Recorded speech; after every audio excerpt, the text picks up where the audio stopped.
সমস্ত জল্পনা কল্পনার অবসান ঘটিয়ে প্রফেসর ইউনূসের সেই রিসেট বাটন এখন কার্যকর করছেন বাংলাদেশের বর্তমান প্রধানমন্ত্রী জনাব তারেক রহমান। খুবই ইন্টারেস্টিং এবং খুশির খবর। দর্শক, তার আগে আরেকটা বিষয় ক্লারিফাই করে নিই। তারেক রহমানের কার্যকর, স্বাধীন এবং যথাযথ বাংলাদেশপন্থী, বাংলাদেশ ফার্স্ট পররাষ্ট্রনীতির আমরা ভূয়সী প্রশংসা করছি, কারণ এটা আমাদের দায়িত্ব। এনকারেজ করতে হবে এবং সরকারকে সমর্থন করতে হবে। জনগণ সরকারের যে পাশে আছে এটা বোঝাতে হবে, যাতে এই পথে হাঁটতে পারে। এর মানে এই নয় যে বিএনপি ভুল করলে আমরা সেটা সমর্থন করি, বা এর মানে এই নয় যে আমরা বিএনপি করি। এখন না, we are not BNP, never BNP, we are against BNP. হ্যাঁ, জামাত ক্ষমতায় আসলে তখন জামাতের সমালোচনা করবো হয়তো, কারণ সমালোচনা করা, জনগণের পক্ষে কথা বলা, সরকারের ভুল ত্রুটি পর্যালোচনা করা, এটাই আমাদের কাজ। এই জন্য বিএনপির ভুল ত্রুটি সমালোচনা, পর্যালোচনা এটা চলতে থাকবে, বরং আরো বাড়বে। একই সাথে পররাষ্ট্রনীতির মতো একটা স্পর্শকতার জায়গায় তারেক রহমান সরকার ভালো করছে, এখানে আমাদের অ্যাপ্রিসিয়েট করতে হবে, এটা দায়িত্ব। এই জায়গায় যদি আমরা তারেক রহমানকে সফল হতে সহায়তা না করি, তাহলে পুরো জাতির জন্য দুর্ভাগ্য। এটা কেউ মনে করবেন না যে ভাই আবার বিএনপি দালাল টালাল হয়ে গেছে কিনা, বিএনপি সুযোগ সুবিধা দিয়ে ম্যানেজ করে ফেলেছে কিনা। না, নেভার, আমরা কখনো বিএনপি না। এবং ভোটের সময় তো আর আমরা নিরপেক্ষ বা সুশীল হতে পারি না। ভোটের সময় তো একটা পক্ষে ভোট দিতে হবে, এটা আমি স্পষ্ট বলে নেই, কোনো বিভ্রান্তি রাখতে চাই না। ভোটের প্রশ্ন আসলে আমি ধানের শীষে ভোট দেওয়ার পক্ষে না, বরং বিরুদ্ধে। ভোটের প্রশ্ন আসলে লাস্ট অ্যাপারেটাসের মতো যদি থাকে, তাহলে অবশ্যই দাঁড়িপাল্লার পক্ষে। এতে জামাতের হাজারো দুর্বলতা, হাজারো ডেভিয়েশন, ভুল ত্রুটি দেখলেও ইন কম্পেয়ার উইথ আদার্স, মাসলাহাতে মুরসালা বিবেচনায় আই এম অন দাঁড়িপাল্লা, I am on behalf of দাঁড়িপাল্লা। এটা ক্লারিফাই করি। এর মানে এই নয় যে আপনার দাঁড়িপাল্লার লোকজন উল্টো পাল্টা করলে কিছু বলবো না, গাজী নজরুলের কাণ্ড দেখেও চুপ থাকবো, আপনাদের এয়ানাস চুরি, সিন্ডিকেট বাজি দেখেও চুপ থাকবো না। এর বিরুদ্ধে কথা বলবো অবশ্যই। আপনাদের অযোগ্যতাকে যোগ্যতা হিসাবে চালিয়ে দেব, এটা মনে করার কোনো কারণ নেই। কিন্তু ভোটটা কিন্তু দাঁড়িপাল্লায় দিব। অ্যাক্টিভিস্ট, বিশ্লেষক, তাদের কাজ এটাই, সিভিল সোসাইটির কাজ এটাই, আমরা এটাই চেষ্টা করছি। তবে হ্যাঁ, অ্যাক্টিভিস্ট অনেক ক্ষেত্রে একটা দলের পক্ষে সরাসরি থাকে, কিন্তু ওইভাবে একদম অন্ধ একটা দলের পক্ষে অ্যাক্টিভিজম, আমি অ্যাটলিস্ট ওই অ্যাক্টিভিস্ট না। আমি জনগণের পক্ষে অ্যাক্টিভিজম করি, বৃহত্তর স্বার্থের প্রতি অ্যাক্টিভিজম করি।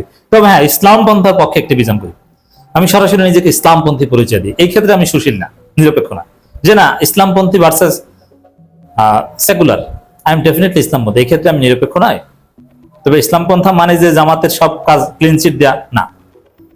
ইসলামপন্থা মানেই যে অনলি জামাত, তাও না। জামাতের বাইরেও ইসলামপন্থা আছে, জামাত না থাকলেও ইসলামপন্থা থাকবে।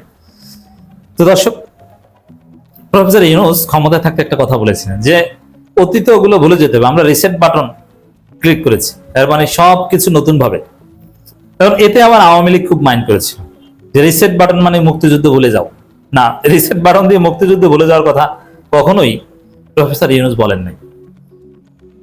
অতীতের হানাহানি, অতীতের পন্দাবন্দির রাজনীতি, অতীতের বাইনারি পলিটিক্স, এগুলোর ঊর্ধ্বে উঠে আমরা জুলাই ভিত্তিক, জুলাই চেতনা ঐক্যবদ্ধ হয়ে একটা নতুন বাংলাদেশ গড়তে চাই, এই কথা ইউনূস বলেছে। অবশ্য জুলাই তো ৭১-এর ধারাবাহিকতা বা ৭১ জুলাই, এটা কিছুতেই কন্ট্রাডিক্টরি না। আওয়ামী লীগ এই রিসেট বাটনের মাধ্যমে ৭১-কে ভুলিয়ে দেওয়ার ব্যাখ্যা করেছিল, কারণ আওয়ামী লীগের গায়ে আঘাত লেগেছিল। আসলে ওই রিসেট বাটনের নানান পার্সপেক্টিভ বা ডাইমেনশন আছে। একটা গুরুত্বপূর্ণ ডাইমেনশন হচ্ছে রিসেট বাটনের, প্রফেসর ইউনূসের রিসেট বাটনের, বাংলাদেশের পররাষ্ট্রনীতি, বাংলাদেশের রাষ্ট্র ব্যবস্থা ঢেলে সাজানো। আগের বাটন এগুলো সব বাদ, নতুন ভাবে সংস্কারের মাধ্যমে বাংলাদেশকে নতুন ভাবে সামনে এগিয়ে নিয়ে যাওয়া, এটা ছিল রিসেট বাটনের একটা ডাইমেনশন। তার মধ্যে বিখাসাতান ভারতের সাথে বাংলাদেশের সম্পর্ক, বাংলাদেশের পররাষ্ট্র নীতি নতুন ভাবে ঢেলে সাজানো, বাংলাদেশ ফার্স্ট, এই নীতিতে বাংলাদেশের পররাষ্ট্র নীতি অপারেট করা, এটা ছিল রিসেট বাটনের অন্যতম দিক। কিন্তু প্রফেসর ইউনূস ভালো ভালো লক্ষ্য উদ্দেশ্য নিয়ে, চেষ্টা নিয়ে ক্ষমতায় আসলেও প্রফেসর ইউনূস সফল হতে পারেননি, তাকে সফল হতে দেওয়া হয়নি। ইউনূস সরকার কিন্তু ব্যর্থ, ডেফিনেটলি ব্যর্থ। কিন্তু প্রফেসর ইউনূসের রিসেট বাটন আবার এখন কার্যকর করেছেন তারেক রহমান, এই জন্য তিনি ধন্যবাদ পেতে পারেন। বিশেষ করে দেখেন, বিবিসি বাংলা একটা চমৎকার রিপোর্ট করেছে। এই রিপোর্টটা দেখে আসলেই আমার কাছে স্পষ্ট মনে হয়েছে যে তারেক রহমান সেই রিসেট বাটন আবার নিয়ে এসেছেন, এবং আসলে রিসেট বাটন যে কার্যকর হচ্ছে, এটা ভারতের সাথে বাংলাদেশের সম্পর্কের ধরন, ডিলিংস এর ধরন দেখে বুঝেন না যে সে আসলে রিসেট বাটন পুশ করা হয়ে গেছে, তো প্রেস করা হয়ে গেছে। দর্শক, দিল্লির সঙ্গে সম্পর্ক, রিসেট চায় Dhaka, BBC Bangla report. Reset এর মানে এটা ইউনুসের রিসেট বাটন, এখন সেই রিসেট চায় ঢাকা, মানে অতীত ধুয়ে মুছে সাপ। রিসেট তো বোঝেন, রিসেট দিলে অতীতের সব কিছু মুছে যায়, নতুন ভাবে স্টার্ট হয়।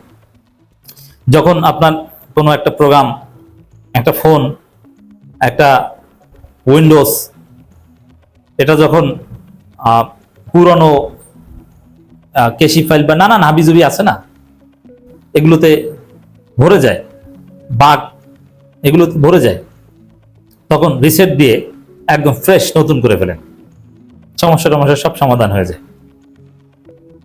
ভারতের সাথে বাংলাদেশের সম্পর্ক, রিসেট চায় ঢাকা, তারেক রহমান সরকার। হ্যাঁ, এই রিসেট, আমরা তো এই রিসেটেরই পক্ষে। এটি হচ্ছে জুলাই চেতনা, যে আমাদের স্টার্টিংটা জুলাই।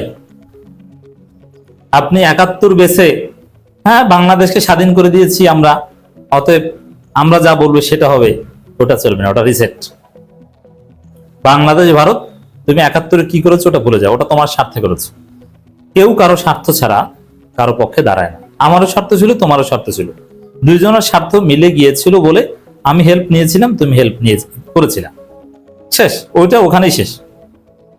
এখন তুমি একটা স্বাধীন দেশ, আমি একটা স্বাধীন দেশ, আমার সাথে আমি ফরেন পলিসি অপারেট করবো, তোমার দাদাগিরি আমি মানবো না। That is reset. Tarek Rahman সেটাই করছেন। বিবিসি বাংলার এই রিপোর্টটা অসাধারণ। বাংলাদেশের প্রধানমন্ত্রী তারেক রহমান ভারত সফরে আপাতত স্থগিত রয়েছে। রিসেট বাটন কার্যকর না হলে স্থগিত থাকতো না, যেতে হতো। দ্বিপক্ষীয় সফরের জন্য ভারতের প্রস্তাব ও আগ্রহ থাকলেও শেষ পর্যন্ত তা হয়নি। আগে থাকতো বাংলাদেশের আগ্রহ, এখন থাকে ভারতের আগ্রহ, এটাও রিসেট। এর অন্যতম কারণ হিসেবে সামনে এনেছে ঢাকার দেওয়া কয়েকটি শর্ত। এখন বাংলাদেশ শর্ত দিতে পারে, এটাও রিসেটের ফলে হয়েছে। ভারত যখন সফর আয়োজন চেষ্টা করেছিল, তখন বাংলাদেশের এসব শর্ত দিল্লির কাছে কিছুটা বিস্ময়ের কারণ হয়ে দাঁড়ায়। তা রিসেট বাটন কার্যকর হয়েছে বলে বিস্মিত হচ্ছেন আপনারা। এর আগে সেপ্টেম্বরে অনুষ্ঠেয় ব্রিক্স সম্মেলনে বাংলাদেশকে আমন্ত্রণ জানিয়েছিল ভারত। ঢাকা সেই আমন্ত্রণে সাড়া দেয়নি, বরং বাংলাদেশ দ্বিপক্ষীয় সফরে বেশি আগ্রহ ছিল। ব্রিক্স সম্মেলনে বাংলাদেশের অনাগ্রহের বিষয়টি জানার পর ভারত দ্রুত দ্বিপক্ষীয় সফরের উদ্যোগ নেয়। পরিকল্পনা ছিল সফরটি চলতি আগস্টেই আয়োজন করা হবে। এর মধ্যে দিল্লিতে একটি প্রেস ব্রিফিংকে কেন্দ্র করে পরিস্থিতি বদলে দেয়। সেখানে বক্তব্য দেন ক্ষমতাচ্যুত বাংলাদেশের প্রধানমন্ত্রী, সেখানে ইত্যাদি ক্ষুব্ধ প্রতিক্রিয়া জানায় বাংলাদেশ। এক কথায় বাংলাদেশে প্রতিক্রিয়া জানাতে পারে, এটা সেই আগের অ্যাপারেটাস দলের সম্ভব না। রিসেট হয়েছে বলে, জুলাই হয়েছে বলে বাংলাদেশ এইভাবে খেলতে পারছে, প্রতিক্রিয়া জানাতে পারছে।